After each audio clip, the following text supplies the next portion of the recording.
نشرة زاوية تحليلية مع محمد برويس. أهلا محمد، صباح الخير.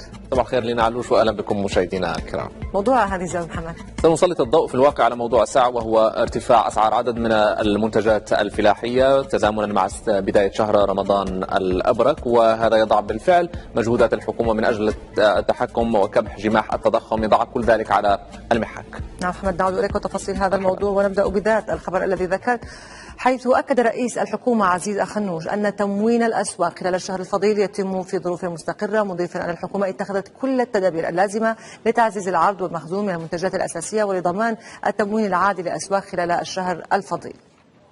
تموين الأسواق يتم ولله الحمد في ظروف مستقرة، حيث اتخذت الحكومة كل التدابير اللازمة لتعزيز العرض والمخزون من المنتجات الأساسية ولضمان التموين العادي للأسواق خلال شهر رمضان. الحمد لله احنا كنشوفوا هذا الصباح يعني في الظل